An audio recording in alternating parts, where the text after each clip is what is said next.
community gathering to remember 22-year-old Daniel Williams. It's really been hard for all of us. His fiancée, the mother of his young daughter, questioned why Williams, serving a 1-year sentence on a theft charge, was living among violent criminals. We want answers. That's all we want is answers and why they let it happen. Every time God, I'm ready to come home to my family. But the young father would never make it home.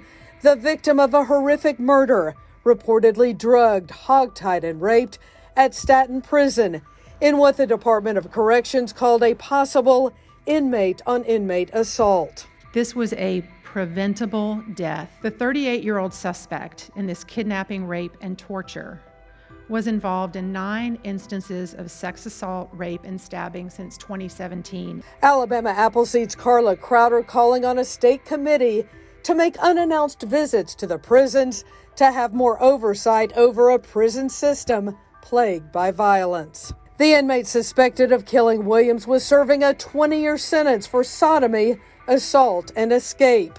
State documents reviewed by ABC 3340 News showed he had a long history of disciplinary records dating back to 2015, when he nearly killed another inmate, stabbing him multiple times. Records also reveal multiple cases where the inmate was cited for being in possession of a weapon, 6 times over a 5-year period. State classification records also show a history of 6 sexual assault allegations and accusations of pressuring, harassing inmates for sex.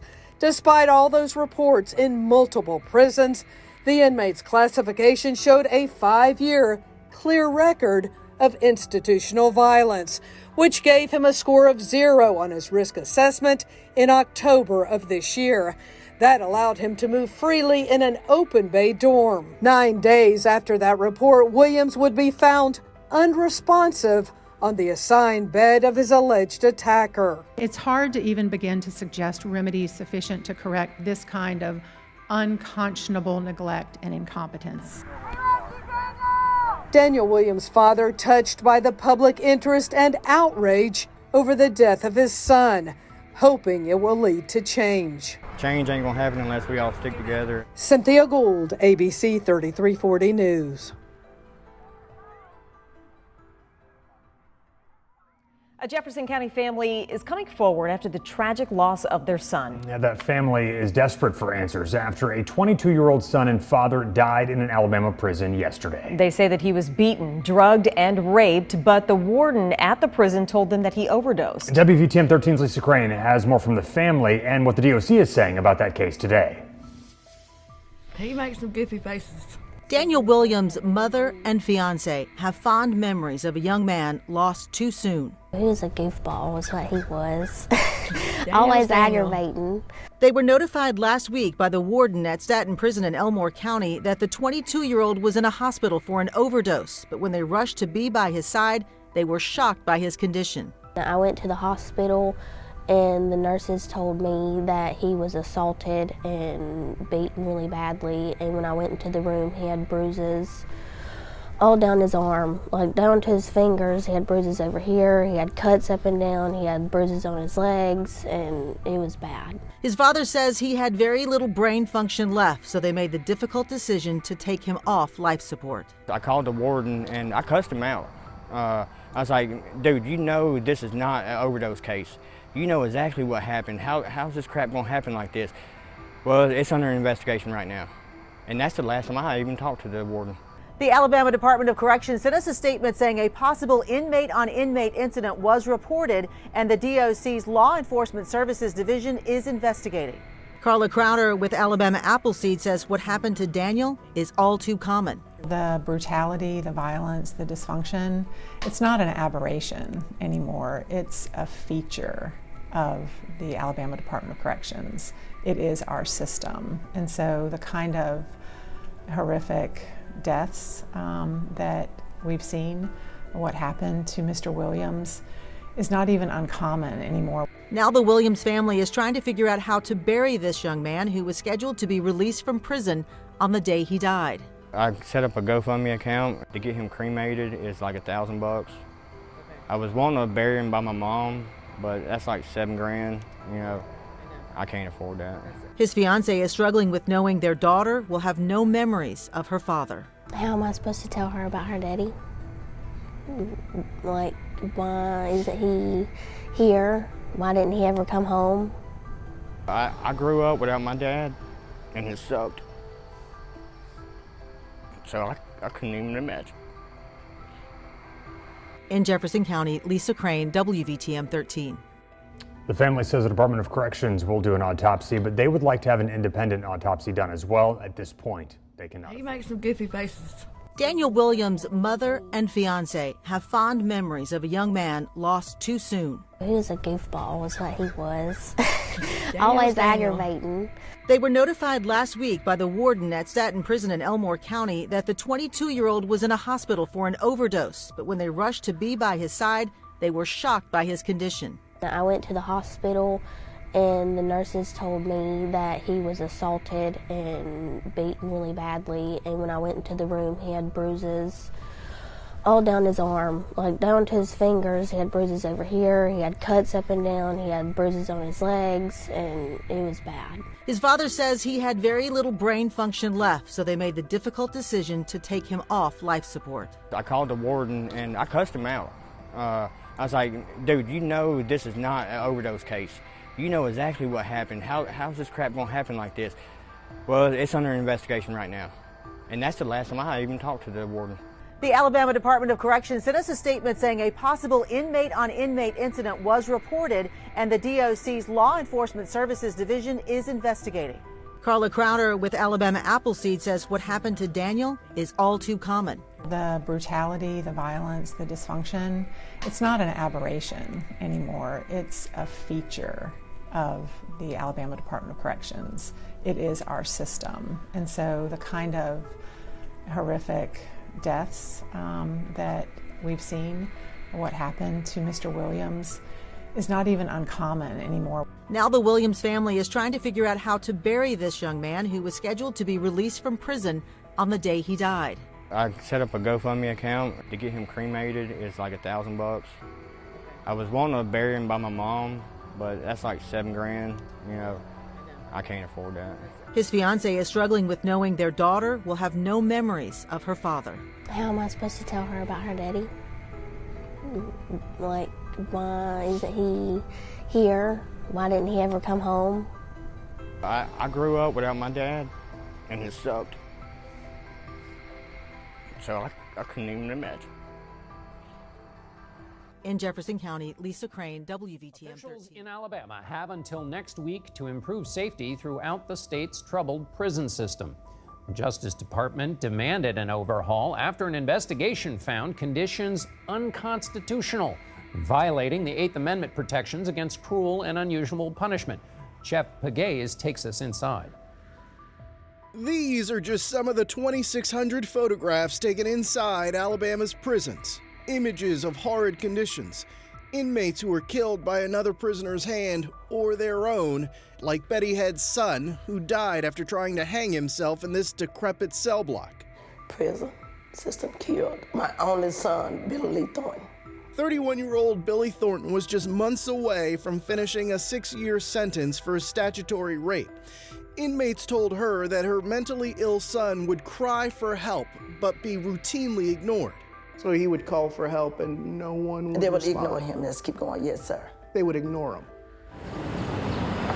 Alabama prisons have the highest suicide rate in the country, 3 times the national average, 15 in 15 months. Things are really out of control and need to be reined in. Maria Morris of the Southern Poverty Law Center says mentally ill inmates, even those on suicide watch, are held in solitary confinement where they have little contact with officers. What that basically means is they're warehousing them. They're sticking them into segregation units and letting them suffer, in some cases letting them commit suicide. But it's not just the mentally ill who are suffering. A 2-year Justice Department investigation found conditions throughout the entire Alabama prison system are unconstitutional, and that an excessive amount of violence, sexual abuse, and prisoner deaths happen on a regular basis, making the state's prisons a deadly place to work as well. I am thankful that I walk out alive. This worker, who has to be fully disguised for fear of being fired for speaking out, told us the situation is dire. We need more mental health workers. We need more officers. More people are going to die. State prison officials say there are approximately 1,400 officers, about half of what's needed to oversee a prison population of 16,000. This has been a problem that's been 30 years in the making. The commissioner of the Alabama Department of Corrections, Jeff Dunn, says $125 million has already been appropriated to raise staffing levels, curb violence, and increase attention to inmates' mental health. Why should people think that things are going to change? In the last couple of years, we've seen, first of all, the coming together of several partners who are committed to fixing this. The DOJ report said that the state is deliberately indifferent to the risks that prisoners face. Those words must sting. They do, and we've embraced that challenge. The Southern Poverty Law Center has sued the Alabama Department of Corrections. A federal judge is forcing the prison system to make changes. And like the courts, the DOJ has issued an ultimatum of its own: change or be forced to comply. Too late to save Billy Thornton. Why did y'all kill Junior? Why did you all kill Junior? Jeff Pegues, CBS News, Birmingham. Hey, what's going on, you guys? Welcome back to another episode of Greenlit Gang TV. Really appreciate you guys checking out today's video. Man, you guys, the likes, the comments, subscribers, just everything continuously growing means everything to me. I promise you more content will always be coming. Really excited to bring you guys this story today. I was doing research, kind of trying to figure out what I was going to do it on. Daniel Williams, the story about this basically kid out of the Alabama prison system who was a couple weeks away from being released, being assaulted, being attacked. Looked like there was maybe trying to, some cover up on the side of the prison. Just kind of jumped out at me and I had to cover it. So anyway, Daniel Williams, 22 years old. He was engaged to his girlfriend, father of an infant daughter. He was 2 weeks away from release for second-degree theft charges. Died in a prison hospital November 9th, 2023. The attack had happened around October 22nd-ish. And right away, there were mysterious and awful circumstances. He was serving about a 1-year sentence for, like I said, second-degree theft at Elmore Correctional Facility, Staten Prison in Elmore County. Little side note, death is 5 times more likely to occur in the Alabama prison system than the national average. And from the jump, there was something wrong, right? They talk about the dad and his family being notified that, it was a drug overdose, which when I see property crime, like a theft charge at 22, as someone who struggled with substance abuse, someone who, I was a drug addict basically for 10 plus years. By the grace of God, I got 4 years sober. I participated in these crimes. I knew people who did these crimes basically to sustain their habit. So when I see something like this, unfortunately, it does kind of fit. And I have a feeling that's why the prison system was pretty confident in being able to say, it was a drug overdose. And pretty early on, though, it was clear that this was not just a drug overdose. It talks about how when the dad and the mom and the family shows up to the hospital, the nurses basically and the girlfriend show up. The girlfriend, I believe, is the one doing the interview, and she says that the nurses right away showed him, Daniel's body, cuts and bruises and just obvious signs of abuse up and down his body. Fox News, if you get a little bit of these, just an idea of how bad this was, Fox News described the death of Daniel Williams as Alabama dad, and this is quoted, Alabama dad allegedly tortured then killed, leaves eerie final Facebook post weeks before release. And we'll get into that. I did show you guys you guys see a picture of that, but we'll get into that. CNN said Alabama man beaten beyond recognition in same prison where he was, quote, rented out and then murdered. Now, rented out, we all know what that means. SAs happen all the time in the prison system. And I hate to say it, but a young, white, skinnier, 22-year-old male is going to fit the profile as a potential victim. right? If you go on YouTube right now and you type in Alabama prison system, some very insane videos will come up, videos that are very graphic. Victims are, surprised they find some of these people that talk openly about being victimized in the Alabama prison system, and then they talk to the people that did the victimizing, and they're almost proud of it because they have full control over another man while they are locked up. They become their property. Daniel Williams died November 9th, 2023. That was the same day he was due to be released. Apparently, he was hogtied, assaulted, and drugged before being beaten to death. Now, this is really, really important. And I'm putting up pictures and I'm putting up things for you to read about this particular inmate whose bunk Daniel Williams was found on. The inmate whose bunk Daniel Williams was found on was a notorious predator over many different parts of Alabama correction systems and many different prisons to many different people. He had pages of accusations, pages of different potential victims, him asking for sex, begging for sex, trying to force things on people, threaten violence on people, stabbing people, beating people up. He was serving a 20-year sentence for violent crimes. And just the fact that Daniel Williams was found on his bunk, it was very hard to find his name. I was not able to find his name in certain readings. They used him as inmate X. There was all different kinds of things they were using him. They were protecting his name. But the fact that Daniel Williams was found on his bunk screams to what we all know happened. We don't need confirmation from the prison system and at that a corrupt prison system to know what happened to Daniel Williams. We can put two and two together. The prison's warden, Joseph Headley, said Williams had overdosed. That's what he told Williams' family. But when his fiance showed up, this is what I was talking about, the nurses said he was severely assaulted and had bruises and scrapes and cuts all up and down his body. It was not an overdose case. Family was told by the warden and other Department of Corrections administrators that it was under investigation. But apparently this assault was shown to have gone on for weeks until he finally died November 9th. He was found October 22nd, but the family wasn't formally notified until October 25th when he was taken, and then he was taken off life support November 9th, which is the same day he was due to be released, which is just, that's so sad. 22 years old, you got your whole life ahead of you, and just the way he went out, and of course some people, if you really want to play cynical, you can say, well, that's what you do. That's the risk you take when you commit crime. But man, if he was just struggling with addiction, a theft 2 charge, I'm sure he had some priors. If on a theft 2 charge, he ended up having to do a year, but still, man, nonviolent crime. I looked up Staten Prison in Elmore County. That particular prison he was in is a medium security prison. He was in there with the wolves, man. He was in there. The bunk of the guy that he was found on was doing 20 years for violent crime and purportedly was committing SAs on numerous people. And if people didn't give him what he wanted, would either threaten violence or not just threaten, but commit violent acts. And apparently attacked staff, attacked guards.